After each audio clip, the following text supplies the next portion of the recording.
Le jour de la fête des mères, mon fils m'a traîné hors de mon propre Porsche avec une valise que je n'avais même pas préparée. Il ne m'a pas serré dans ses bras, ne m'a pas dit « Bonne fête des mères ». Il m'a simplement fourré une liasse de papier dans la main et m'a dit que mon cadeau était une chambre dans une maison de retraite. Mes voisins se tenaient de l'autre côté de la rue, leur tasse de café à la main, observant la scène comme s'il s'agissait d'un spectacle. Derek leur souriait comme s'il me rendait service. Ce sourire a fait plus de mal que n'importe quelle insulte. À cet instant précis, j'ai réalisé que je n'étais plus sa mère. J'étais un bagage, un fardeau dont il voulait se débarrasser là où personne ne pourrait me voir. L'air sentait le sel de l'océan, mais je n'avais en bouche que le goût de l'humiliation. J'avais préparé des muffins ce matin-là, dressé la table avec les vieilles assiettes bleues, pensant qu'il s'assierait pour partager le petit déjeuner comme avant. Au lieu de cela, il a claqué la portière de la voiture, a jeté mon sac dans le coffre et a annoncé à la cantonade que j'allais enfin dans un endroit meilleur. Je voulais hurler, mais les mots restaient bloqués dans ma gorge. Il m'a conduite en silence, la radio hurlant trop fort, couvrant mes pensées. J'ai observé son profil, la même mâchoire que son père, les mêmes yeux dont je croyais autrefois qu'il recelait de la bonté. À présent, il semblait dur, concentré uniquement sur la route et sur la promesse d'argent que représentait mon absence. Plus nous mettions de distance entre nous et ma maison, plus j'avais l'impression d'être effacé. La maison de retraite se dresse comme une prison. Des murs beiges, des fenêtres trop petites pour laisser entrer la vraie lumière. Derek est entré d'un pas fier comme s'il possédait les lieux, saluant la réceptionniste. Il m'a présenté comme un colis en cours de livraison. Mon estomac s'est noué en découvrant la chambre. Un lit simple, des draps minces, une odeur de désinfectant masquant quelque chose de pourri en dessous. Mon nom était déjà scotché sur la porte. Il avait planifié cela bien avant la fête des mères. Il m'a tapoté l'épaule, assez fort pour que les autres l'entendent, en disant qu'il avait fait de manière responsable. Sa voix était mielleuse pour les inconnus, mais lorsqu'il s'est penché vers moi, son murmure était d'un acier froid, « Reste ici tranquillement, et ne rend pas les choses plus difficiles. » Je me suis assise sur le lit, le matelas mince s'enfonçant sous mon poids, fixant la petite commode où ma vie était censée tenir. J'avais vécu 68 ans, je l'avais élevé à travers les tempêtes et les épreuves, et voici ma récompense, une chambre qui ressemblait à la salle d'attente de la mort. Quand Derek est parti, je me suis approché de la fenêtre. La vitre était trouble, et dehors, je voyais un parking aux fissures béantes dans l'asphalte. C'était là ma vue désormais. J'ai pressé ma main contre ma douleur, et pendant un instant, j'ai pensé à la maison au bord de l'eau, au jardin que mon mari et moi avions aménagé, au matin rythmé par le cri des mouettes et à l'odeur du café frais. Ces souvenirs me déchiraient la poitrine. Mais cette douleur s'est muée en autre chose. De la colère. De la trahison. Un feu que je n'avais pas ressenti depuis des années s'est allumé en moi. Derek pensait m'avoir réduite au silence, m'avoir mise en boîte dans cet endroit, mais il avait sous-estimé la femme qu'il avait élevée. Il avait oublié que je savais comment endurer. Il avait oublié que j'avais encore une voix. Je veux que vous qui m'écoutez maintenant ressentiez le poids de cette trahison. Peut-être vous êtes-vous senti invisible, vous aussi. Peut-être que quelqu'un que vous aimez a été traité comme s'il ne comptait plus. Cette histoire n'est pas seulement la mienne. Elle s'adresse à chaque mère, chaque grand-mère qui a donné sa vie pour sa famille pour finalement être rejetée. Ce jour-là, alors que les couloirs résonnaient du bruit des pas des infirmières et des cris étouffés d'autres âmes oubliées, je me suis fait une promesse. Derek regretterait le sourire qu'il arborait en me poussant à travers ses portes. Il apprendrait qu'une mère qu'on cherche à rabaisser est encore capable de se tenir plus droite qu'il ne l'aurait jamais imaginé. Je ne savais pas encore comment j'allais me battre, mais je savais que la guerre avait commencé. Et la fête des mères, ce jour censé m'honorer, resterait dans les mémoires comme le jour où il a commis sa plus grande erreur. Le lendemain matin, Derek est réapparu, tenant un porte-bloc comme s'il était mon gardien de prison. Sa voix était plus forte que nécessaire, assez tranchante pour attirer l'attention du personnel qui passait dans le couloir. Il a dit à l'infirmière d'accueil que tout était déjà réglé, que la maison avait été vendue et que je n'avais plus à me soucier des factures. À l'entendre, on aurait cru qu'il était fier de lui, comme si envoyer sa mère dans un centre était une sorte d'action noble.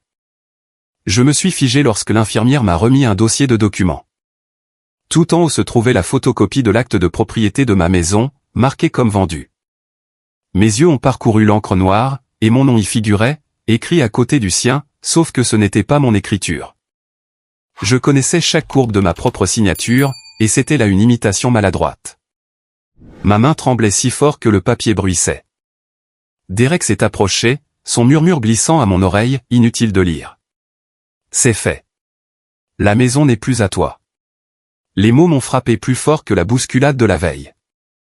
Ma maison, l'endroit où je l'avais élevée, où j'avais enterré les cendres de son père sous le chêne, avait disparu. Ma gorge me brûlait. Mais Derek ne s'est pas arrêté là. Il s'est tourné vers l'infirmière avec son sourire patelin, elle n'a aucun souci à se faire.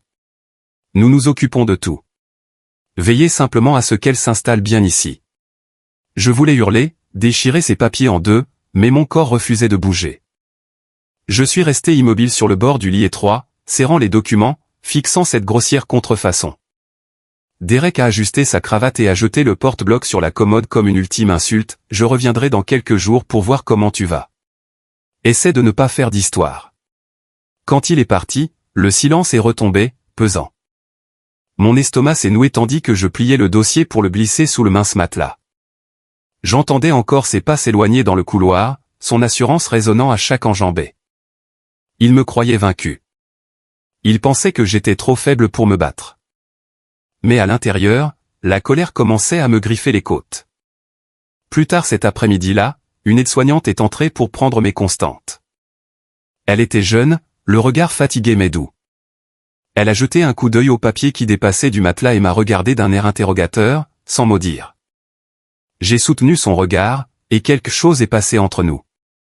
Elle avait probablement déjà vu d'autres personnes abandonnées ici par leur famille, dépouillées de tout. Elle m'a serré doucement le bras et a murmuré, assez bas pour que personne d'autre n'entende, vous n'êtes pas folle. Je vous crois. Puis elle s'est éclipsée avant que je ne puisse répondre. Cette infime validation a ravivé ma force. Je n'étais pas complètement seul. Quelqu'un s'en était rendu compte. Mais la rage continuait de brûler plus fort. Les souvenirs se bousculaient dans ma tête. Je voyais Derek enfant assis à la table de la cuisine, ses pieds trop courts pour toucher le sol, mangeant les crêpes que je lui préparais avant mes longues gardes à la bibliothèque.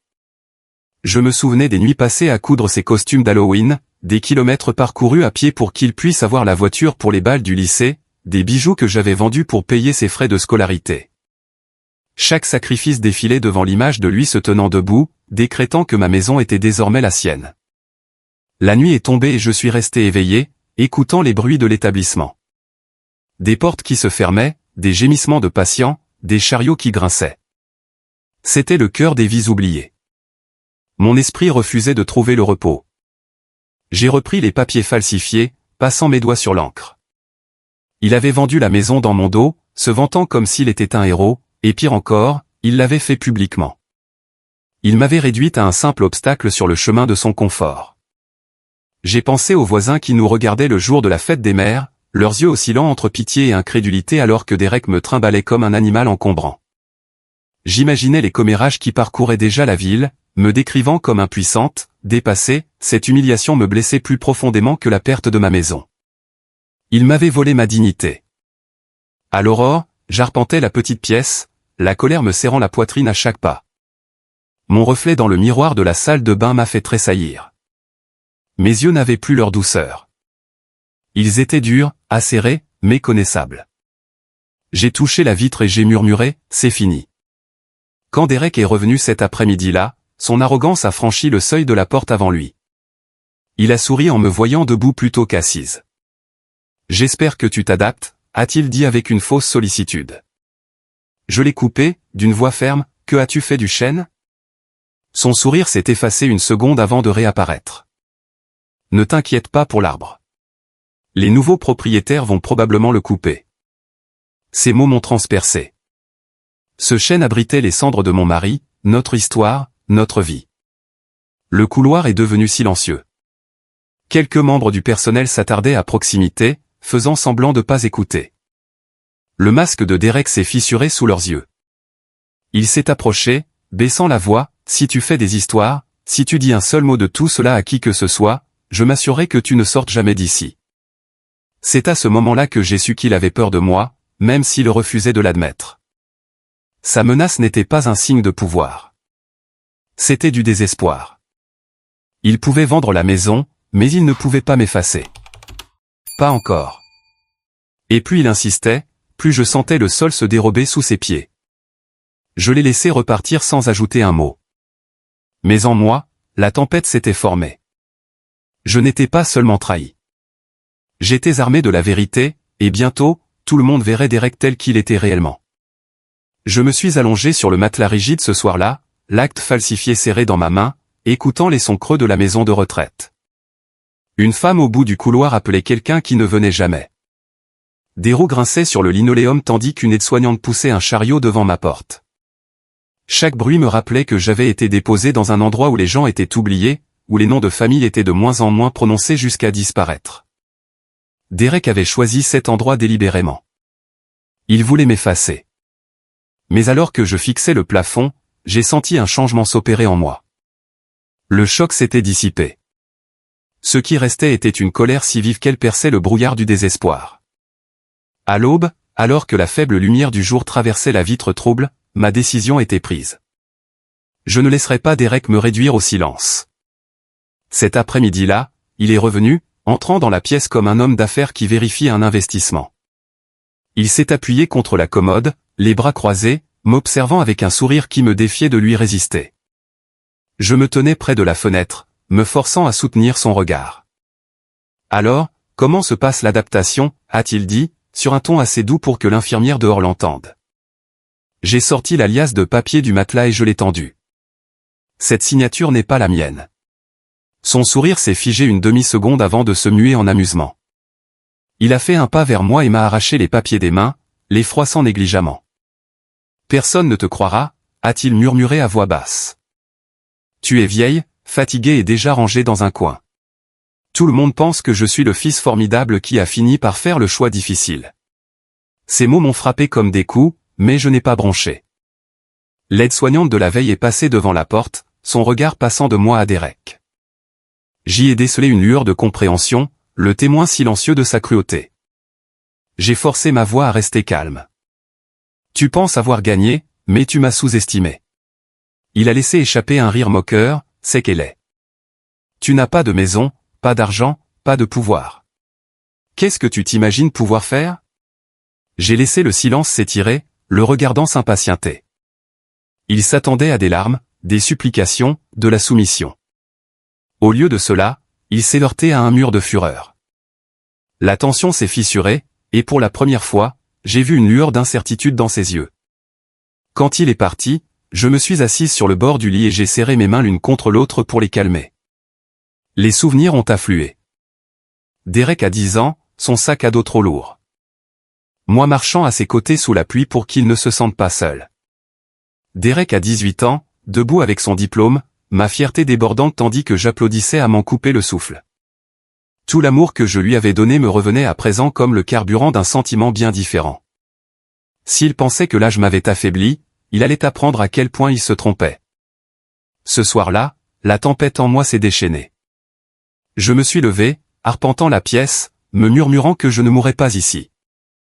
Je ne disparaîtrai pas dans les longs couloirs des mers oubliées.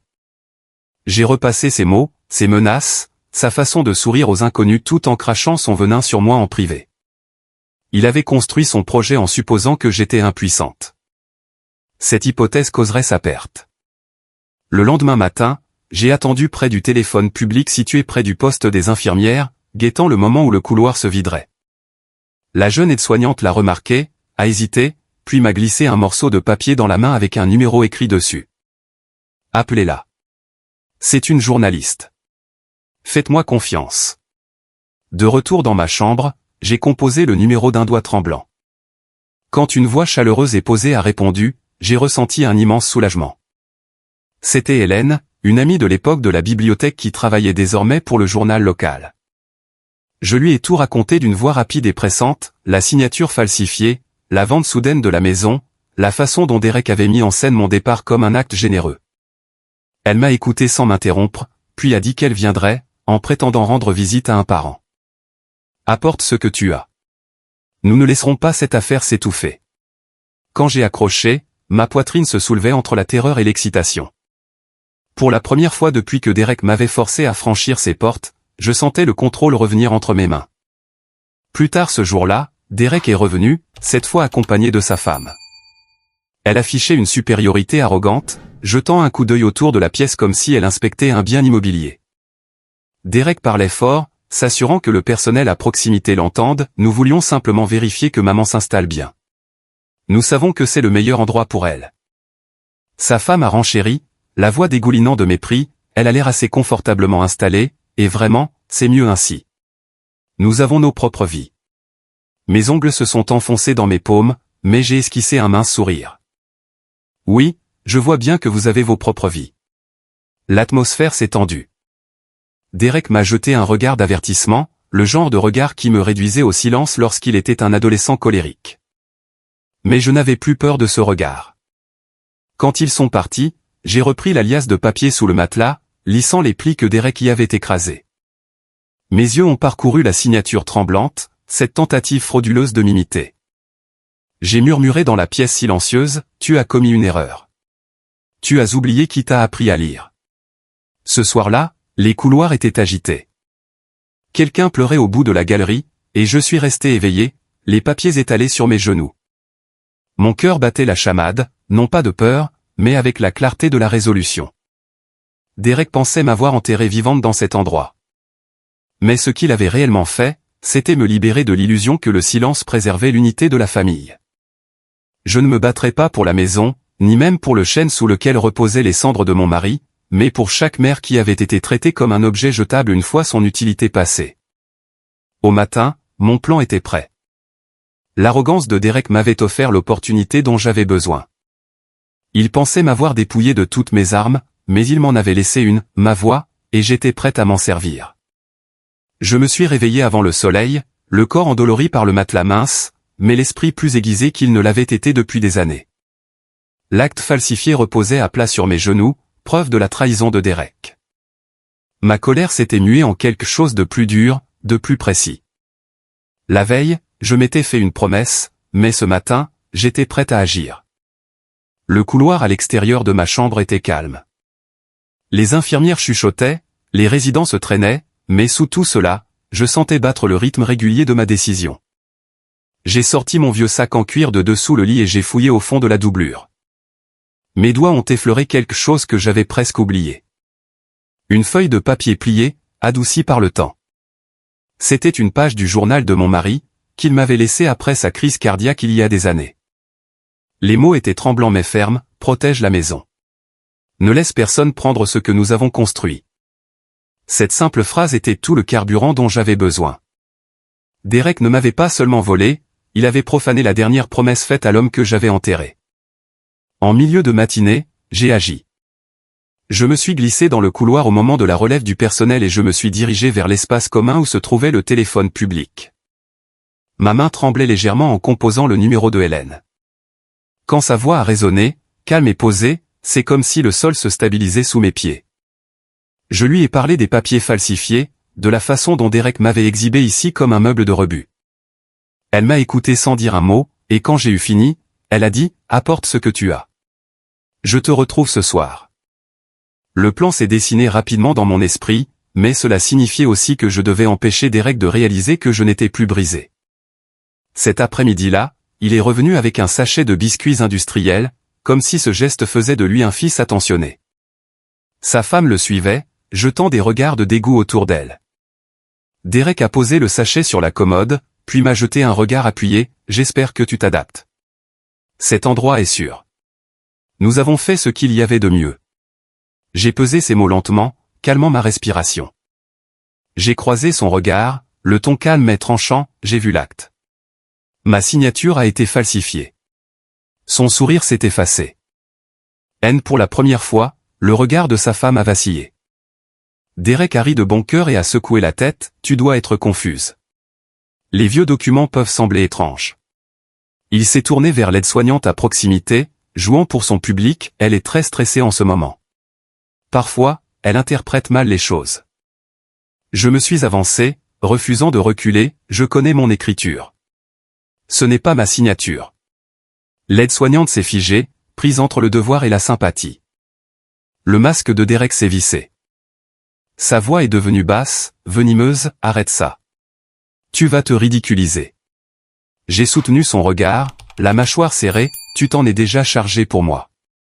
Sa femme lui a tiré le bras, lui murmurant de partir, mais Derek s'est approché, ses mots acérés comme des couteaux, si tu continues, je m'assurerai que personne ne t'entende. Il s'est retourné et est sorti, claquant la porte derrière lui. Le silence qui a suivi a résonné à mes oreilles. Mon pouls battait fort, mais je ne tremblais pas. Il avait montré de la peur. Ces menaces prouvaient que ma résistance comptait. À la tombée de la nuit, Hélène est arrivée, déguisée en visiteuse avec des fleurs. Elle s'est assise en face de moi dans le salon, faisant semblant d'être une amie de longue date. J'ai glissé la liasse de papier froissé dans son grand sac. Ses yeux ont parcouru la signature tremblante. Dennell a levé les yeux, le regard enflammé, ce n'est pas légal. Il ne s'en sortira pas comme ça. Entendre ces mots était comme une lame fendant le brouillard. Pour la première fois, je sentais se dessiner la justice. Mais sous le soulagement, la fureur grondait plus fort. Derek m'avait volé ma maison, m'avait humilié devant les voisins, avait menacé de m'enterrer vivante dans cet établissement. Ce soir, la roue tournait.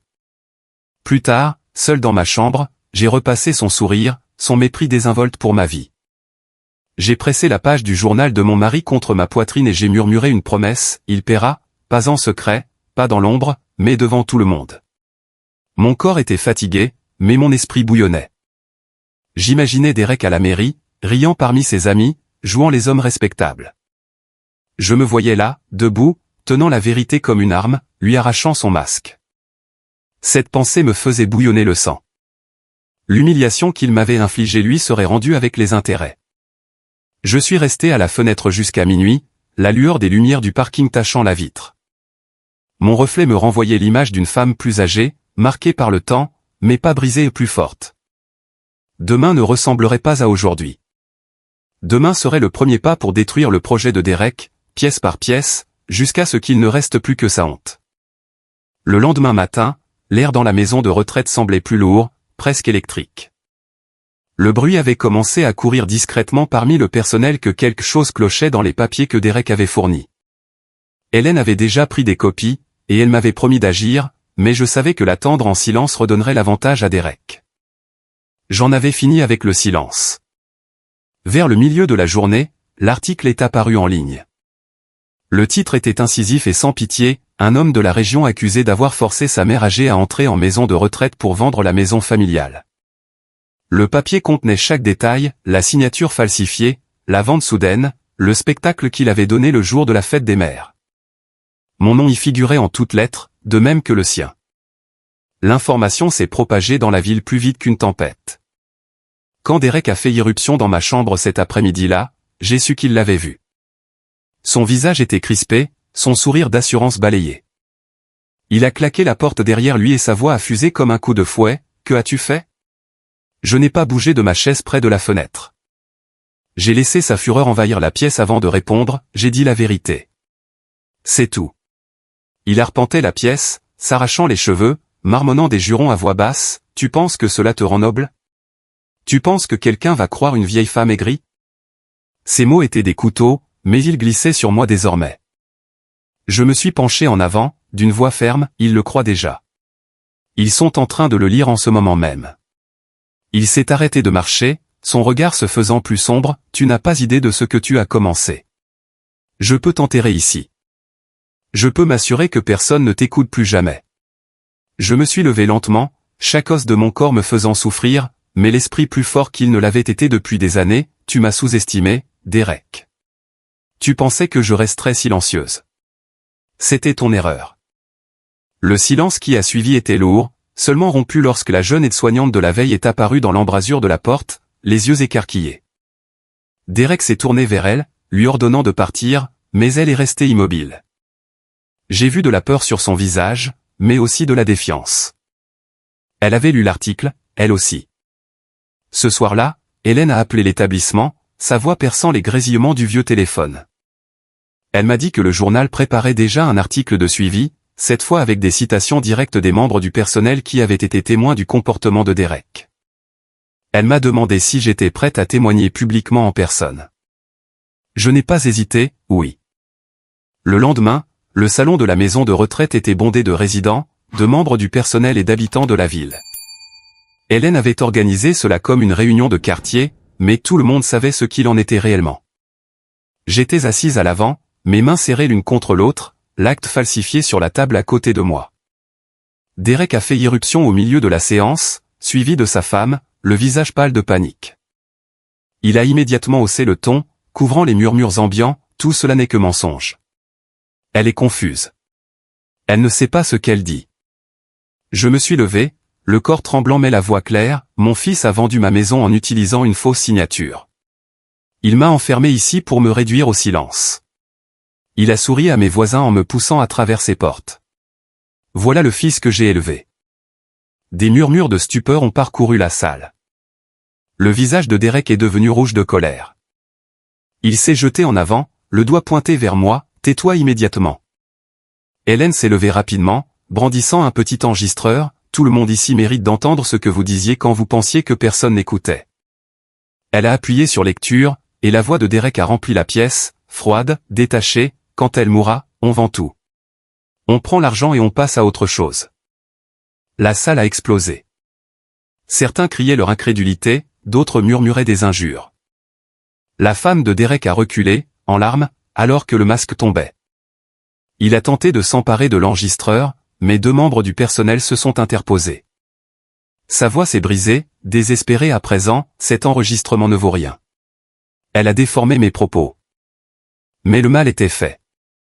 Il avait été démasqué non seulement comme un être avide, mais comme un homme cruel, prêt à spéculer sur la mort de sa propre mère pour s'enrichir. Je me suis tourné vers lui, la voix tremblante mais plus forte que je ne l'aurais cru possible, tu voulais que le monde me voie comme une femme faible. Aujourd'hui, il te voit tel que tu es. Il s'est figé, me fixant, la poitrine haletante.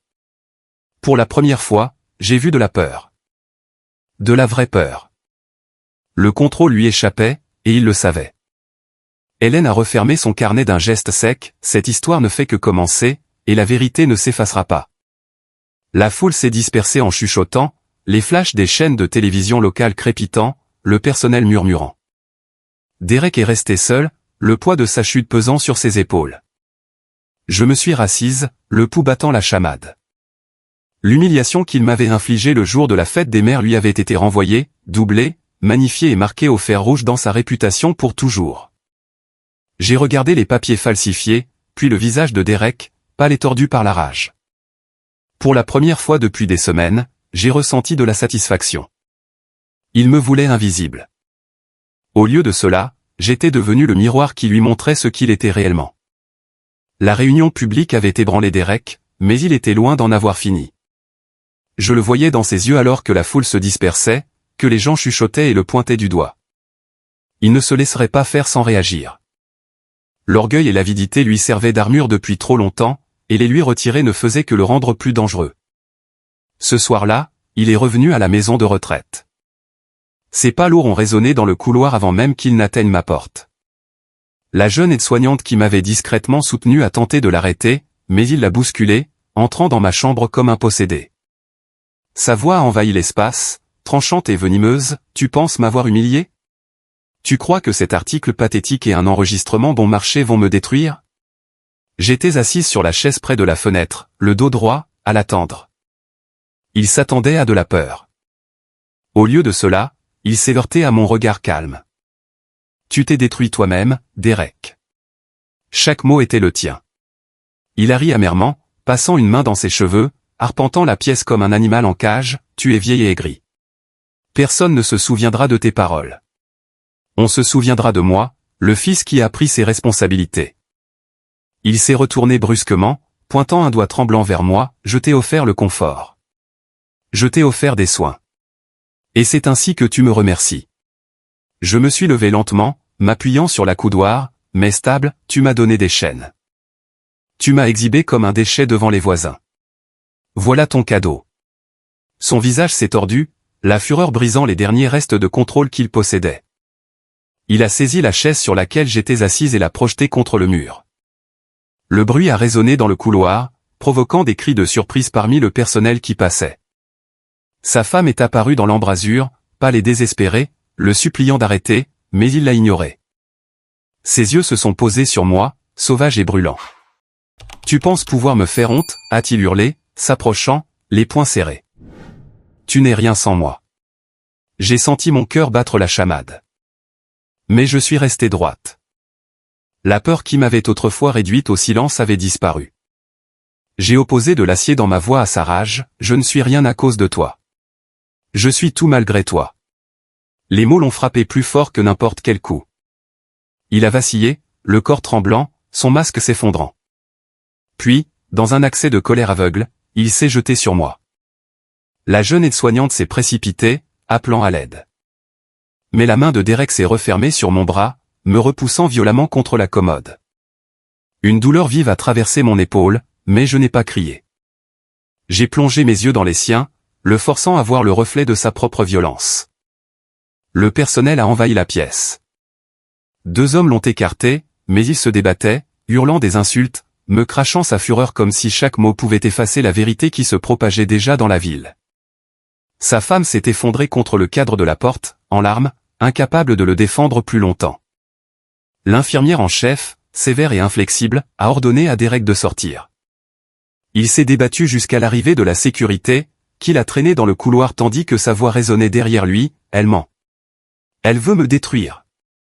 C'est ma maman et elle veut me détruire. » Je me suis laissé glisser sur la chaise, la respiration lourde, le corps endolori par la bousculade. Mais au fond de moi, j'ai ressenti un élan de triomphe. Il s'était montré tel qu'il était, non seulement avide, non seulement rusé, mais violent et il l'avait fait devant des témoins. La réunion publique avait fissuré son masque. Ce soir-là, il avait volé en éclats. Plus tard, l'aide-soignante s'est assise à mes côtés, les mains tremblantes en me versant de l'eau, les yeux écarquillés de peur et d'admiration. « Ils ont vu ?» a-t-elle chuchoté. Tout le monde a vu. J'ai hoché la tête, serrant le verre, les articulations blanches. Ce n'était plus une guerre privée. La chute de Derek était devenue un spectacle public, et il n'y avait pas de retour en arrière possible. Seul à nouveau, j'ai regardé les papiers falsifiés sur la commode, à côté de la page du journal de mon mari pliée soigneusement. Mon corps me faisait souffrir, mon épaule me lançait, mais ma détermination n'avait jamais été aussi forte. Derek avait essayé de m'enterrer, mais ce faisant, il s'était enterré lui-même. Je me suis adossé, respirant lentement, laissant la douleur se muer en détermination. Le combat ne portait plus sur la maison, l'acte de propriété, ni même le chêne dans le jardin. Il portait sur quelque chose de plus profond, la dignité, le droit d'être vu, d'être estimé, de ne pas être effacé par le sang même que l'on a mis au monde. J'ai murmuré dans la pièce silencieuse, la voix stable et inébranlable, « Tu voulais la guerre, Derek. Maintenant, tu l'as. » L'agression dans ma chambre avait laissé un bleu sur mon épaule et une marque bien plus sombre sur la réputation de Derek. La nouvelle s'est répandue comme une traînée de poudre dans l'établissement et au-delà. Le personnel chuchotait, les résidents observaient et la petite ville commençait à gronder d'indignation. Ce qui avait commencé par des murmures était désormais un incendie, et Derek se tenait au milieu du brasier. Mais au lieu de reculer, il a décidé de pousser plus loin, de m'affronter de la manière la plus publique qui soit. 2 jours plus tard, la maison de retraite organisait son rassemblement communautaire mensuel dans la grande salle. Des familles venaient voir leurs proches, des responsables locaux s'y arrêtaient souvent et la presse avait commencé à tourner autour des lieux en raison de l'article d'Hélène. Hélène elle-même était présente, son carnet à la main. Je savais que Derek ne pourrait pas s'empêcher de venir. Il vivait pour le paraître, même quand son masque se vissait. Lorsqu'il est entré dans la salle, l'atmosphère a changé, sa voix résonnant à travers la pièce avant même qu'il ne m'atteigne, « La voilà, ma mère, la femme qui cherche à ruiner son propre fils. » Il a ouvert les bras, jouant pour le public, « Vous me connaissez tous. J'ai pris soin d'elle. J'ai fait des sacrifices, et voilà ce que je reçois en retour. » La foule s'est agitée, mal à l'aise. Certains secouaient la tête, d'autres m'observaient, attendant ma réaction. Je suis resté assise jusqu'à ce qu'il soit assez près, puis je me suis levé, m'agrippant au bord de la table pour garder l'équilibre, mais gardant le menton haut. « Derek, tu as vendu ma maison avec une signature falsifiée. Tu m'as enfermé dans cet endroit comme un bagage que tu voulais ranger à l'abri des regards. » Sa mâchoire s'est serrée, mais il a essayé de maintenir sa mise en scène, ce n'est pas vrai. Elle est confuse, manipulée par des journalistes qui ne cherchent que le scandale. Hélène s'est levée de sa chaise, nous avons des témoins, nous avons des documents et nous avons vos propres paroles. Elle a désigné le personnel au fond de la salle, dont plusieurs membres s'étaient manifestés depuis le dernier incident. Le masque de Derek a glissé à nouveau, ses yeux se sont rétrécis, son sourire s'est effacé. Il s'est tourné vers moi, la voix basse mais assez forte pour que tout le monde l'entende, tu es ingrate. Tu es en train de détruire cette famille. Je me suis approché, ma voix couvrant la sienne, il n'y a plus de famille lorsqu'un fils traite sa mère comme un fardeau à cacher. Tu as choisi l'argent plutôt que le sang. Des murmures de stupeur ont parcouru la salle. La femme de Derek, debout contre le mur, a baissé la tête, incapable de croiser le regard de quiconque. Il s'est retourné vers elle, lui ordonnant de le défendre. Elle a balbutié, la voix brisée. Et à cet instant, le dernier fil de son contrôle s'est rompu. Il s'en est pris au personnel, les accusant de mentir, puis s'est tourné vers Hélène, la traitant de parasite. La salle a sombré dans le chaos, mais j'ai refusé de laisser ma voix être étouffée. J'ai crié à travers le vacarme, le corps tremblant mais les mots fermes, quand tu m'as traîné à travers ces portes le jour de la fête des mères, tu pensais m'avoir effacé. Mais regarde autour de toi. Tout le monde te voit désormais. La foule a explosé. Certains appréhendaient, d'autres criaient leur accord. Le visage de Derek s'est tordu, rouge de colère, la sueur coulant sur ses tempes. Il s'est jeté vers moi, mais la sécurité était déjà en mouvement. Ils l'ont intercepté avant qu'il ne m'atteigne, le retenant tandis qu'il hurlait, « C'est ma mère. Elle me doit tout. » Je l'ai regardé, ma voix calme mais portant loin, « Je ne te dois rien d'autre que la vérité. » Son corps s'est affalé alors que la sécurité le traînait vers la sortie, ses protestations résonnant dans la salle. La mise en scène s'était effondrée, le masque brisé devant les personnes même qu'il trompait autrefois. Quand la salle est enfin revenue au calme, Hélène a posé sa main sur mon bras, « Tu as réussi », a-t-elle chuchoté. Mais je savais que ce n'était qu'une bataille dans cette guerre. Derek ne se rendrait pas facilement. Il avait goûté au pouvoir, et il s'y accrocherait même s'il lui échappait des mains. Ce soir-là, seul dans ma chambre, j'ai repassé la scène. Sa voix, aiguë et désespérée, le silence de sa femme, la stupeur de la foule. J'ai ressenti la douleur dans mon épaule, mais sous la douleur se cachait quelque chose de plus vif, de la satisfaction. Pour la première fois depuis des années, j'avais parlé sans crainte, et les gens m'avaient écouté. Pourtant, je savais aussi que la rage de Derek avait franchi un nouveau seuil. Son orgueil était blessé au-delà de toute guérison, et les hommes blessés sont dangereux. La guerre n'était pas finie. Elle était sur le point de monter d'un cran. Le lendemain matin de l'incident dans la grande salle, l'établissement vibrait d'une tension palpable. Les résidents chuchotaient, le personnel se déplaçait d'un pas pressé, et je sentais la tempête approcher. Derek avait été expulsé la veille, mais je savais qu'il ne resterait pas à l'écart. Son orgueil avait été bafoué en public, et un homme comme lui ne répondrait à l'humiliation que par la rage. En début d'après-midi, la prédiction s'est réalisée. J'ai entendu sa voix résonner dans le couloir avant même qu'il n'apparaisse. Il criait mais fort que jamais, insistant sur son droit de me voir, bousculant les infirmières qui tentaient de lui barrer la route.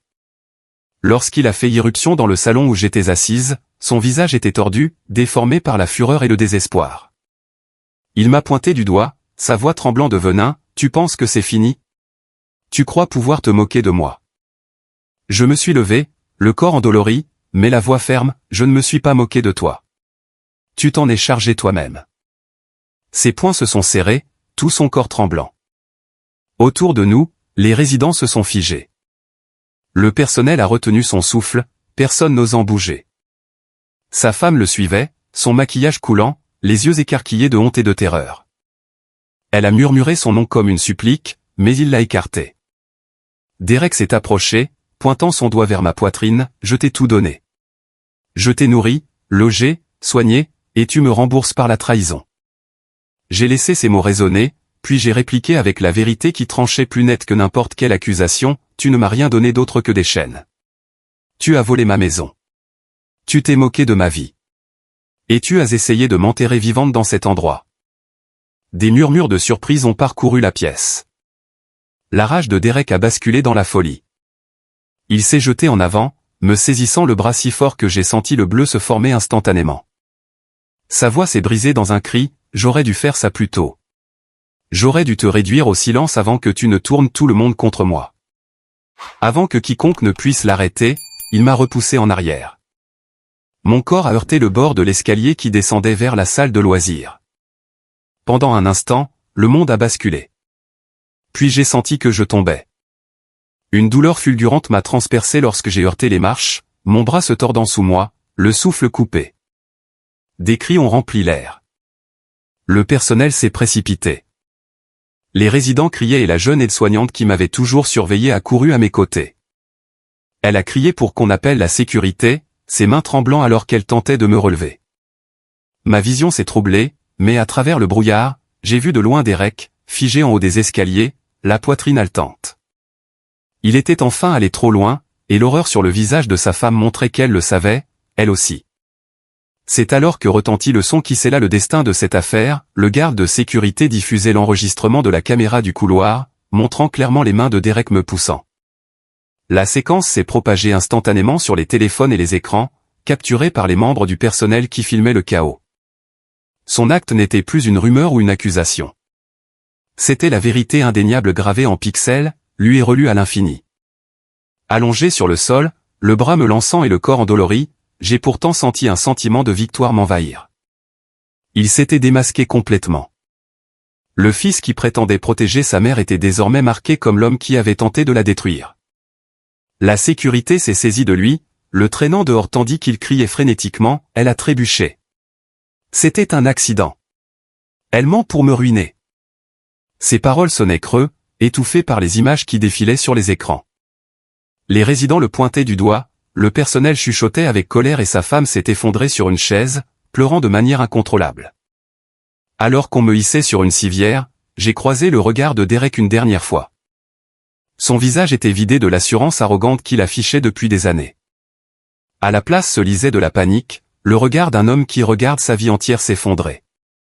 J'ai murmuré à travers la douleur, juste assez fort pour qu'il m'entende, tu me voulais silencieuse.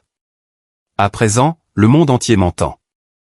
Les sirènes hurlaient pendant qu'on me transportait vers l'aile médicale, mais le son à mes oreilles était plus doux que la douleur. C'était le bruit de la justice qui se refermait sur lui. Derek avait franchi la ligne rouge, et il n'y avait pas de retour en arrière possible. La chute m'avait fait souffrir, mais c'était sa chute à lui qui importait le plus. Son orgueil, son avidité, sa violence, le tout exposé devant les personnes même qu'il avait tenté d'impressionner. Ce soir-là, allongé sur un lit d'hôpital, le bras bandé serré, j'ai fixé le plafond et j'ai laissé le poids de la situation s'installer. Ce combat avait failli me coûter mon corps, mais il avait porté le coup qu'il avait brisé. La guerre de Derek était finie. Le combat pour la dignité, pour la vérité, pour le droit d'être vu ne faisait que commencer, et pour la première fois depuis des années, je savais que je ne perdrais pas. La chambre d'hôpital sentait l'antiseptique, les murs trop blancs, trop calmes. Mon bras me lançait dans son écharpe, mais la douleur était un rappel constant de ce que Derek avait fait et de sa chute vertigineuse. Je savais que la ville en parlait déjà. La vidéo de lui me poussant dans les escaliers avait été lue sur les téléphones, au journal du soir, et même partagée en ligne par des inconnus. Sa voix, sa rage, sa violence étaient exposées au monde entier. Ce soir-là, Hélène est apparue à mon chevet, son carnet à la main. Elle s'est approchée, ses mots pressants, c'est partout. Il ne peut pas y échapper. Les journalistes veulent des déclarations. La police prépare les chefs d'inculpation. Cela a dépassé de loin les murmures d'une salle des fêtes. J'ai hoché la tête, la poitrine lourde mais le regard ferme, il voulait m'effacer. Au lieu de cela, il s'est effacé lui-même. La porte s'est ouverte et la femme de Derek s'est glissée à l'intérieur. Son maquillage était étalé, son corps tremblant. Elle me regardait comme si elle me découvrait pour la première fois. J'ai essayé de parler, mais ses mots ont fusé en premier, il est en train de tout perdre. Son travail, ses amis, même son frère ne prend plus ses appels. Elle serrait son sac à main comme si c'était la seule chose qui l'empêchait de s'effondrer. Je n'aurais jamais pensé qu'il irait aussi loin. J'ai observé son visage, la culpabilité se lisant dans ses yeux, tu te tenais à ses côtés, dis-je, ma voix calme mais teintée d'acier. Tu l'as regardé me mettre ici. Tu l'as laissé m'humilier. Des larmes ont coulé sur ses joues et elle s'est laissée tomber sur la chaise près de mon lit, j'ai eu tort. J'ai été faible. Je pensais qu'il avait raison. Que tu serais mieux ici. Je n'aurais jamais imaginé qu'il chercherait à te faire du mal. Ces mots étaient du sel sur une plaie ouverte. Mais c'était aussi la vérité. Derek n'avait pas agi seul. Sa cruauté avait été rendue possible par le silence, par ceux qui détournaient le regard. Pourtant, en observant ses mains tremblantes, j'ai senti un changement en moi. Elle n'était plus une complice. Elle était une autre victime de son avidité. Plus tard dans la nuit, la police est arrivée. 2 officiers se tenaient près de la porte, ferme et inflexible, tandis que Derek était conduit menotté dans le couloir. Son visage était pâle, sa mâchoire serrée, ses yeux fuyant les flashs des appareils photo et les murmures des voisins. Il a essayé de parler, mais les officiers l'ont maintenu en mouvement. Sa femme s'est levée, se cachant le visage tandis que des sanglots lui échappaient. Je me suis redressé dans mon lit, ignorant la douleur dans mon corps. Pour la première fois, le regard de Derek a croisé le mien sans le bouclier de l'arrogance. Ce que j'y ai lu n'était pas de la puissance. C'était du désespoir. Il voulait crier, inventer un autre mensonge, mais chaque mot qu'il aurait pu utiliser lui avait déjà été retiré par la vérité que les caméras avaient capturée. Les officiers se sont arrêtés juste assez longtemps pour que les journalistes lancent leurs questions. La bouche de Derek s'est ouverte, mais aucun son n'en est sorti. Son silence était plus fort que n'importe quelle excuse. Alors qu'on l'emmenait, Hélène s'est approchée de moi, la ville n'oubliera jamais cela. Il est fini. Mais je savais qu'il ne s'agissait pas seulement de sa fin à lui. Il s'agissait de chaque personne qui avait été réduite au silence, de chaque parent écarté, de chaque aîné traité comme un fardeau plutôt que comme une vie vécue. Derek était devenu le visage de cette cruauté. Et maintenant, sa chute portait le poids de quelque chose de plus grand. Le lendemain matin, les gros titres étaient impitoyables, un homme de la région arrêté pour maltraitance sur personne âgée. La vidéo montre une agression violente sur sa mère. Chaque article le décrivait non pas comme un fils, mais comme un prédateur, un avertissement pour ceux qui pensaient que leurs parents pouvaient être jetés. Ma photo figurait à côté de la sienne en première page, moi avec une écharpe, lui avec des menottes. Le contraste disait tout. Des voisins sont passés à l'hôpital, certains avec des fleurs, d'autres avec des excuses. Je les entendais murmurer qu'ils avaient cru à l'histoire de Derek au début, tant il avait été convaincant. Un homme plus âgé m'a serré fort la main et m'a dit « Nous vous voyons désormais. Nous ne détournerons plus le regard. » Allongé contre les oreillers, j'ai fermé les yeux et j'ai laissé ces mots m'envahir. Pendant des semaines, Derek avait essayé de m'effacer, de me dépouiller de ma dignité, de me réduire au silence. Mais j'étais là, vivante, écoutée et plus forte qu'il ne l'aurait jamais imaginé. Sa chute m'avait non seulement libéré, mais elle avait ouvert les yeux de toute la communauté. Ce soir-là, alors que les lumières s'éteignaient et que les couloirs devenaient calmes, je me suis laissé respirer. Le combat n'était pas fini. Il y aurait des procès, des témoignages, des batailles juridiques. Mais le vent avait tourné. Derek n'était plus l'homme qui contrôlait le récit. Il était l'homme en combinaison orange, sa violence gravée à jamais dans les mémoires. J'ai murmuré dans l'obscurité, non pas pour lui, mais pour moi-même, tu pensais m'avoir détruite, mais c'est moi qui t'ai brisée. Le tribunal était bondé. Des journalistes s'alignaient le long du mur du fond. Des voisins remplissaient les bancs et l'air était chargé d'une tension qui rendait chaque inspiration lourde. J'ai avancé lentement dans l'allée centrale, le bras toujours dans son écharpe, mais je gardais la tête haute. Chaque pas résonnait du poids de mois d'humiliation et du basculement soudain du pouvoir. Derek était déjà assis à la table de la défense, son costume froissé, le regard sombre à cause du manque de sommeil. Il semblait plus petit qu'avant, dépouillé de l'arrogance qui l'enveloppait autrefois comme une armure. Le juge est entré et le silence s'est fait. Les débats ont commencé rapidement. L'avocat de Derek a tenté d'ouvrir l'audience en parlant de loyauté familiale, de malentendus, d'un parent ingrat déformant la vérité. Mais la salle bruissait d'incrédulité. Les gens avaient vu la vidéo, avaient entendu l'enregistrement. Les paroles de son avocat sonnaient creux face aux faits indéniables. Le moment venu, Hélène s'est levée et a lu à haute voix les preuves accumulées, l'acte falsifié, les documents financiers, les témoignages du personnel témoin de la rage de Derek. Chaque mot frappait comme un marteau. Derek s'agitait sur sa chaise, la sueur brillant sur son front, sa mâchoire se serrant à chaque nouvelle révélation. Puis vint la vidéo. Elle fut projetée sur un écran à l'avant de la salle d'audience, le son de sa voix remplissant l'espace. Tout le monde regarda les mains de Derek me pousser dans les escaliers, sa fureur évidente, ses mots dégoulinant de venin. Les murmures de stupeur qui ont rempli la salle d'audience ont frappé mais fort que n'importe quel coup de marteau.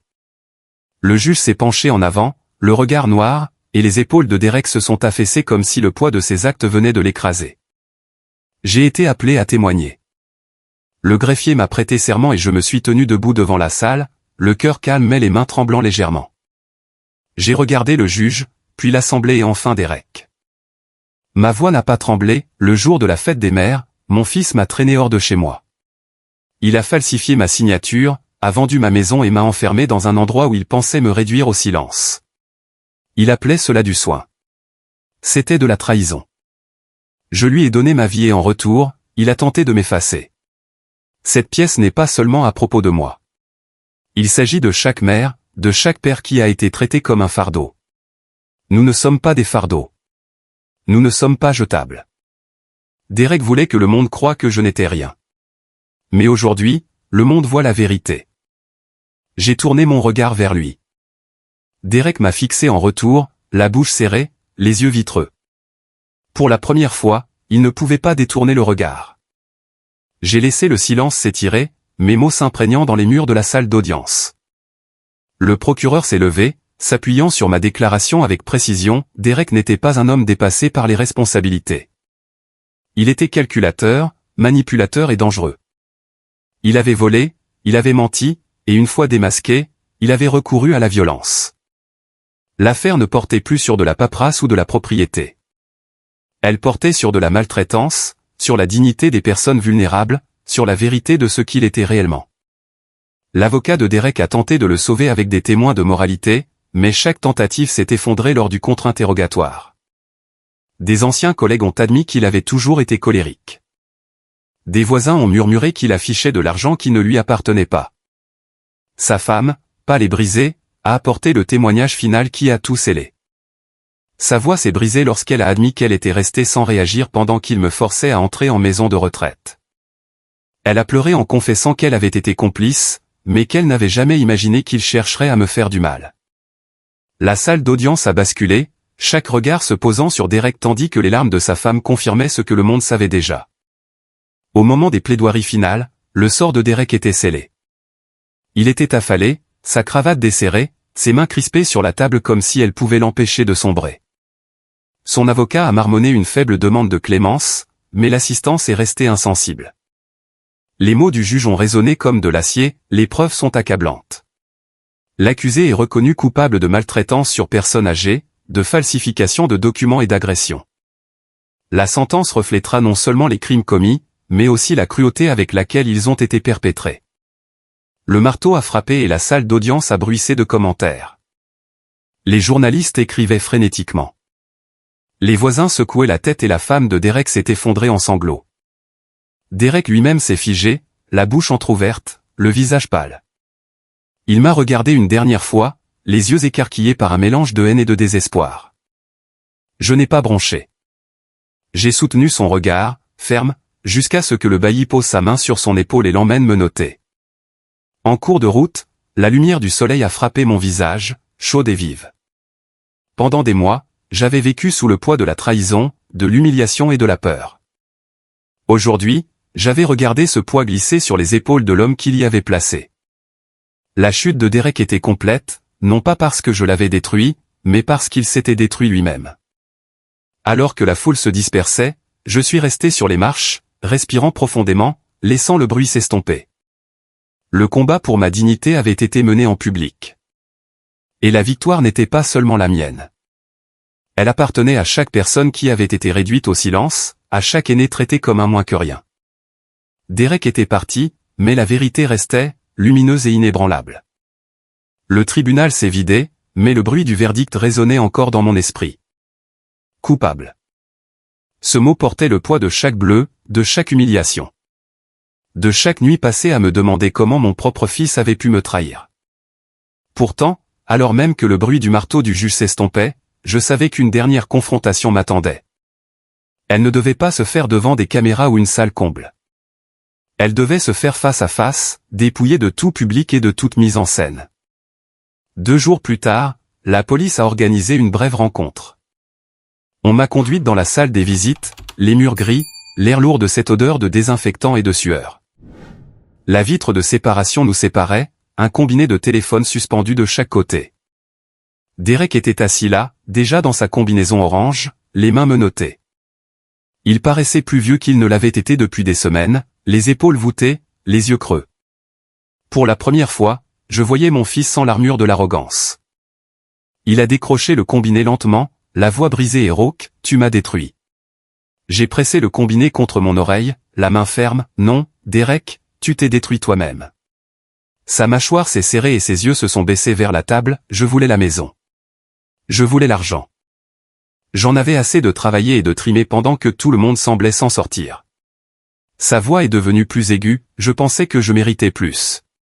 Je pensais que tout cela m'était dû. Je l'ai laissé finir avant de parler, rien ne t'était dû en dehors de la vérité.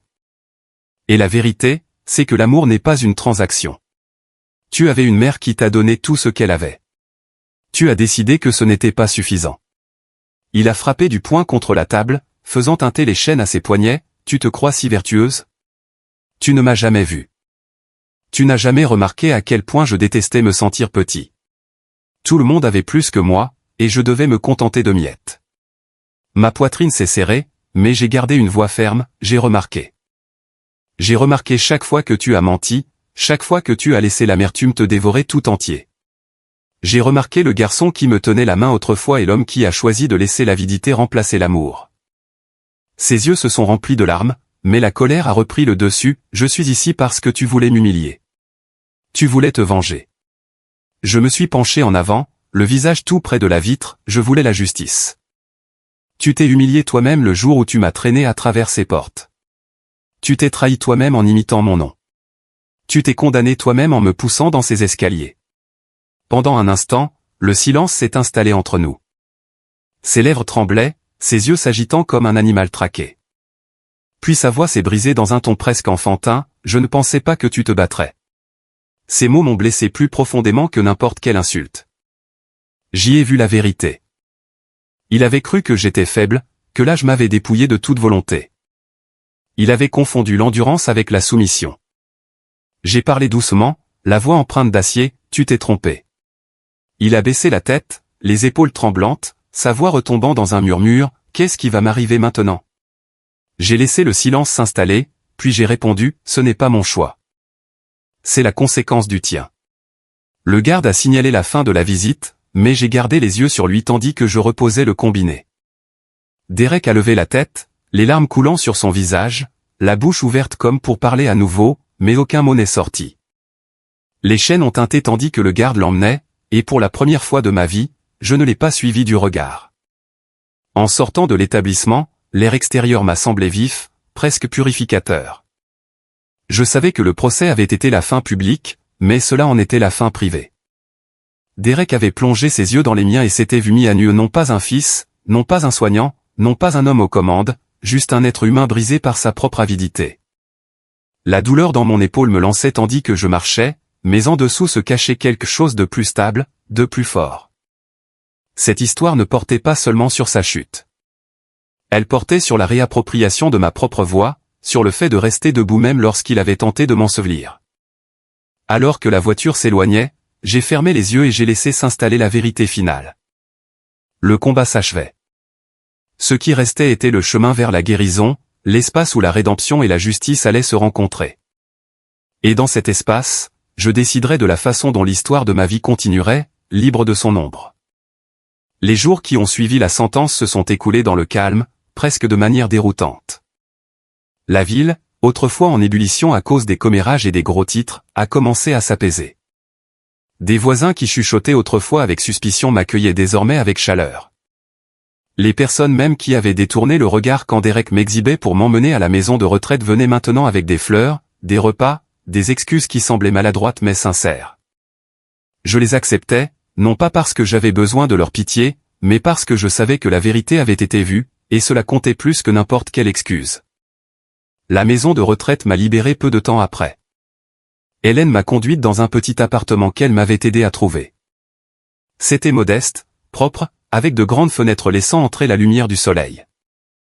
Ce n'était pas la maison que Derek avait volée, mais c'était la mienne, choisie selon mes propres conditions. En posant mon sac sur la table, j'ai senti quelque chose se libérer dans ma poitrine. Ce n'était pas de la défaite. C'était de la liberté. La guérison n'est pas venue en un instant. Mon bras me faisait souffrir chaque matin, rappel physique de la chute. Les nuits ramenaient des ombres de la rage de Derek, le souvenir de sa main sur mon bras, sa voix basculant dans la violence.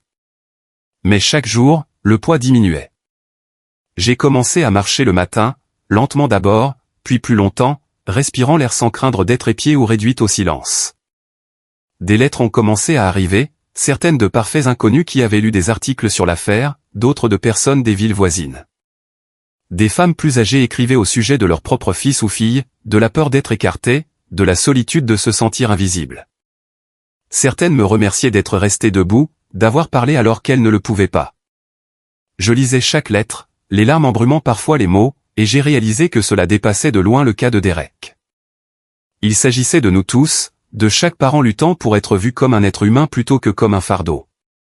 Un après-midi, Hélène est venue me voir, des papiers à la main. Elle m'a annoncé que les autorités mettaient en place un programme d'aide locale pour la protection des personnes âgées, né de mon affaire. Elle m'a demandé si j'avais le goût de prendre la parole lors de l'inauguration. Au début, j'ai hésité. J'avais déjà tant exposé de moi-même, de ma souffrance, de la trahison de ma famille. Mais j'ai pensé à ces lettres, au visage des résidents de la maison de retraite qui m'avaient regardé me tenir debout dans cette salle. J'ai accepté. Le jour de l'événement, je me suis tenu devant une foule modeste au centre communautaire. Mon bras guérissait, ma voix était ferme. Je leur ai raconté ce qui s'était passé, non pas comme un commérage, mais comme la vérité. J'ai parlé du silence, de la rapidité avec laquelle la dignité peut être volée lorsque les gens détournent le regard. J'ai parlé de courage, de la force de parler même lorsque votre propre famille se retourne contre vous. Et je leur ai dit autre chose, quelque chose que j'avais appris dans la souffrance, la justice n'est pas seulement un châtiment. La justice consiste à se rappeler qui l'on est quand les autres tentent de vous effacer. Ensuite, alors que les gens faisaient la queue pour me serrer la main, je n'ai ressenti aucun triomphe, aucune jubilation, seulement de la paix. Derek était sorti de ma vie, ses choix désormais limités par des barreaux et le temps. Sa femme était partie, emportant le peu de dignité qu'elle pouvait sauver. Je ne la détestais pas, bien que son silence m'ait blessé presque aussi profondément que la cruauté de son mari. La haine était trop lourde à porter plus longtemps. Dans le calme de mon appartement ce soir-là, je me suis assise près de la fenêtre, la page du journal de mon mari pliée soigneusement sur la table à côté de moi. « Protège la maison », avait-il écrit. J'avais perdu la maison, mais j'avais protégé quelque chose de plus grand. Je m'étais protégé moi-même, ma dignité, ma vérité. Quand je pensais à Derek, je ne voyais plus seulement l'homme qui m'avait trahi. Je voyais le garçon brisé qui croyait que le pouvoir comblerait le vide en lui. Il avait choisi l'avidité plutôt que l'amour, la cruauté plutôt que la compassion, et cela l'avait détruit. Je ne pouvais pas pardonner ses actes, mais je pouvais libérer la haine. La porteur m'aurait enchaîné à lui pour toujours. Le chemin à venir n'était pas parfait. Il y aurait toujours des ombres, des moments où je me souviendrais de la douleur de l'humiliation, de la morsure de la trahison. Mais désormais, ces souvenirs ne me gouvernaient plus. Ils faisaient partie de mon histoire, oui, mais pas de toute mon histoire. Le reste m'appartenait, à écrire en liberté, en dignité, en paix. La justice avait été rendue. Le pardon, sous sa forme tranquille, avait suivi. Et pour la première fois depuis des années, je me sentais entière. Si vous êtes resté avec moi jusqu'à la fin de cette histoire, je tiens à vous remercier. Ce qui m'est arrivé peut sembler dramatique, mais pour de nombreuses familles, l'abandon et la maltraitance des aînés sont des vérités réelles et douloureuses. Avez-vous déjà été témoin de la maltraitance ou du silence forcé d'une personne âgée? Partagez vos pensées dans les commentaires. Votre voix compte. Et en prenant la parole, nous pouvons nous assurer que des histoires comme la mienne ne soient pas seulement des récits de survie, mais des rappels que la justice et la dignité appartiennent à chacun d'entre nous.